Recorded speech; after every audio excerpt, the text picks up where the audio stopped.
आणि आता आपण 3 दरवाजामध्ये आत प्रवेश करतोय. तर मित्रांनो बघा व्ह्यू काय जबरदस्त येतोय. तर आता चाललोय मी वरती शेतातल्या घरामध्ये, मला युरिया घेऊन यायचं आहे. तर नमस्कार मित्रांनो, एका नवीन दिवसाची सुरुवात झाली आहे आणि आज आपल्याला शेतामध्ये एक महत्त्वाचं काम करायचं आहे आणि ते आहे होमणीसाठी जे आपण औषध आणलं होतं ते आज औषध आपण सोडणार आहोत. तर मित्रांनो आता मी औषध घेतलेलं आहे आणि इंजेक्टर तेवढं घ्यायचं राहिलं आहे.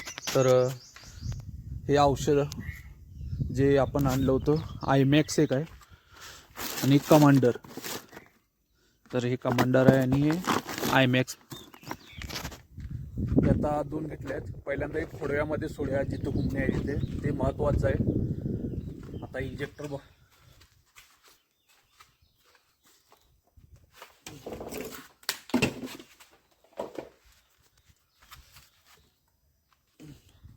आता इंजेक्टर पण घेतलेलं आहे. अजून पहिला हे सोडूया.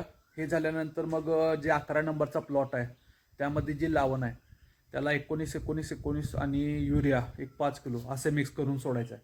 हे पहिलं काम करूया आणि मग ते पुढचं येऊन युरिया घेऊन जाऊया.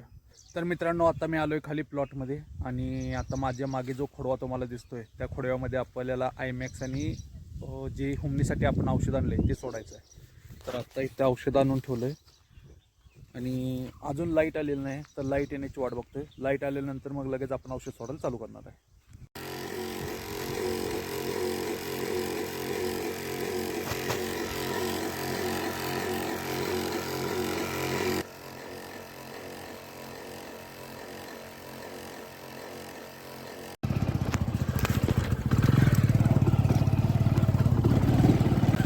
तर आता चाललोय मी वरती शेतातल्या घरामध्ये, मला युरिया घेऊन यायचं आहे.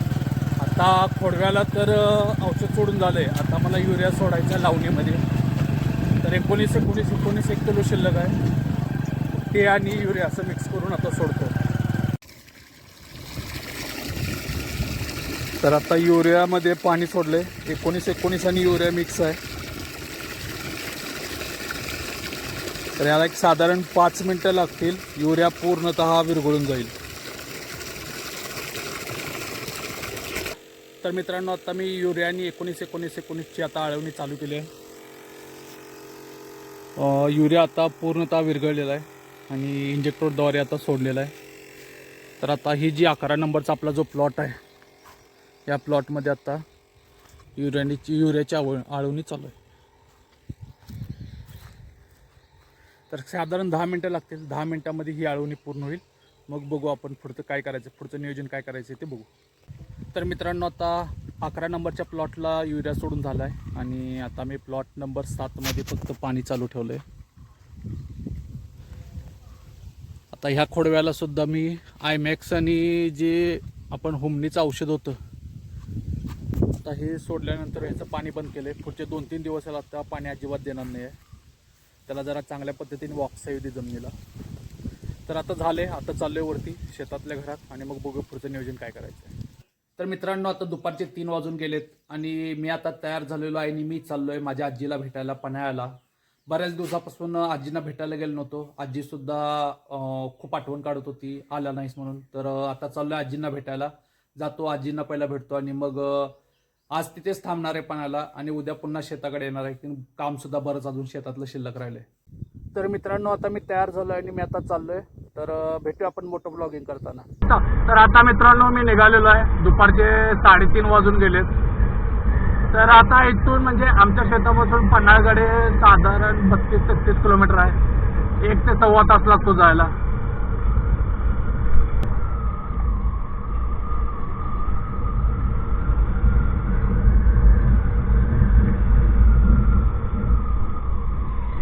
आणि रस्ता नवीन झालाय, बारीक खडी टाकले त्यामुळे भीती वाटते गाडी घसरेल म्हणून.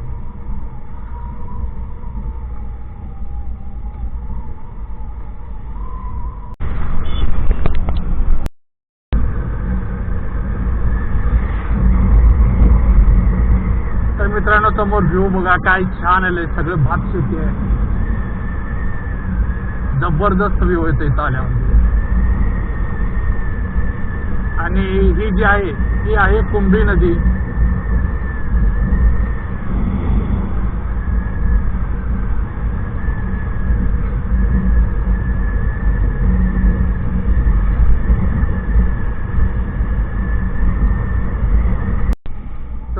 जो समोर आहे तो कोल्हापूर गगनबावडा रोड आहे आणि आता आपण चाललोय कोल्हापूरच्या दिशेने आणि गोव्याची ट्रॅव्हल आली PSRची.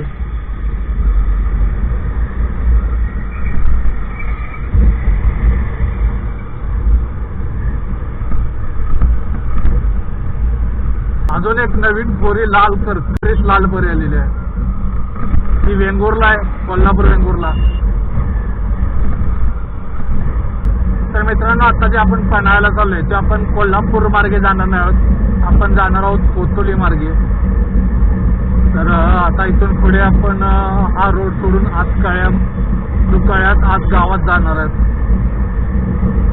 ही आहे कळ्याची मेन बाजारपेठ आणि रस्त्याचं काम चालू आहे, त्यामुळे रस्ता खराब आहे थोडा इथे.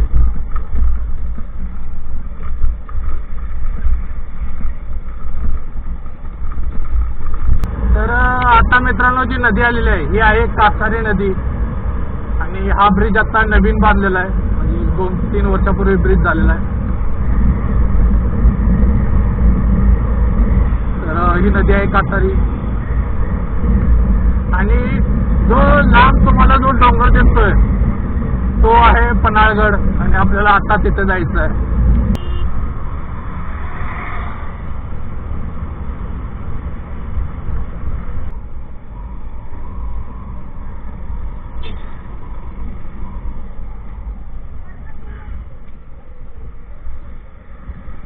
तर मित्रांनो, आता आपण आलोय कोतोली गावामध्ये आणि हा सरळ जो रोड आता पुढे गेलाय हा पुढे जाऊन कोल्हापूर रत्नागिरी या हायवेला भेटतो.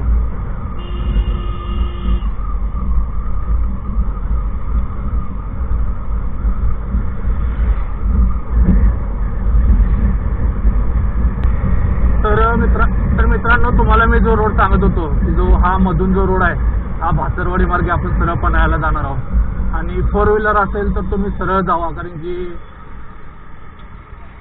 वरती इथून जायचं म्हटलं तर 3 दरवाजातून वरती 4 व्हीलर जात नाही.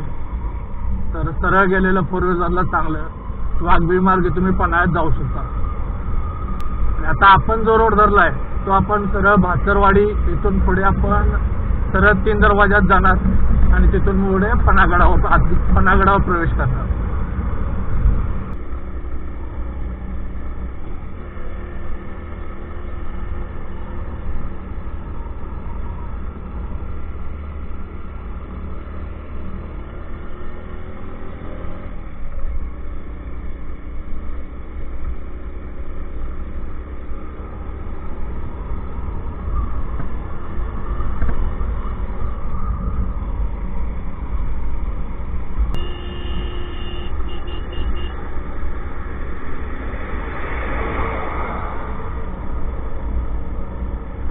इकडे बघू शकता व्ह्यू काय येते जबरदस्त.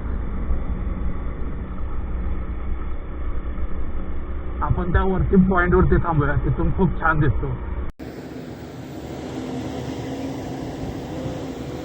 तर मित्रांनो बघा व्ह्यू काय जबरदस्त येतोय.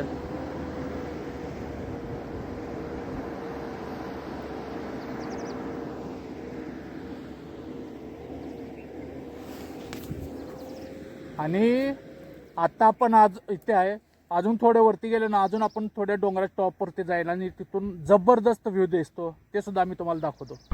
हे जे टावर ते दिसत आहेत समोर तो आहे पन्हाळगड आणि व्ह्यू बघा समोरचा काय जबरदस्त असा व्ह्यू आलाय.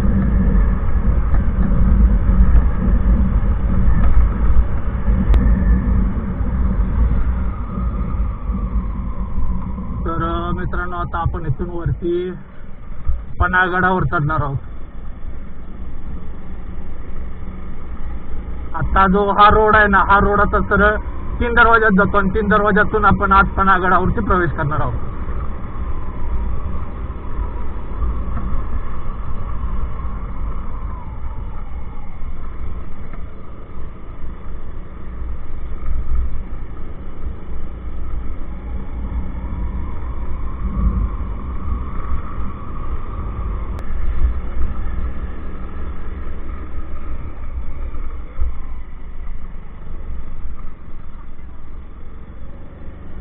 तर मित्रांनो, आता खालचा व्ह्यू चेक करा. खालचा व्ह्यू बघा. आणि समोर आहे 3 दरवाजा. आणि आता आपण 3 दरवाजामध्ये आत प्रवेश करतोय. हा आहे 3 दरवाजा.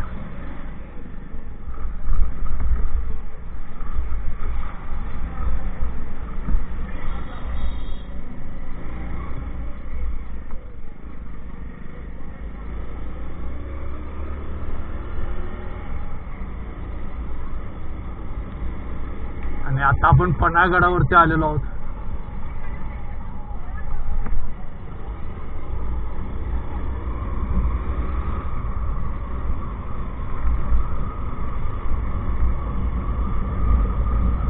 आणि समोर बघा मित्रांनो, बाजीप्रभू देशपांडेजींचा पुतळा.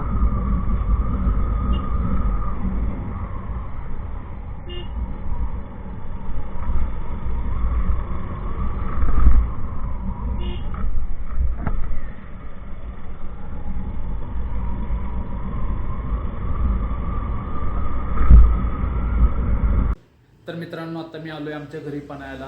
आता थोडा जवळ आजींजवळ बसतो, त्यांच्याशी जर गप्पा मारतो. आता ह्या व्हिडिओचा आपण मित्रांनो इथे शेवट करणार आहोत. तुम्हाला हा व्हिडिओ कसा वाटला मला कमेंट बॉक्समध्ये नक्की सांगा. व्हिडिओ आवडला असेल तर व्हिडिओला लाईक करा, व्हिडिओला शेअर करा आणि चॅनलला सबस्क्राईब करायला विसरू नका. भेटूया आपण पुढच्या व्हिडिओमध्ये. तोपर्यंत जय महाराष्ट्र.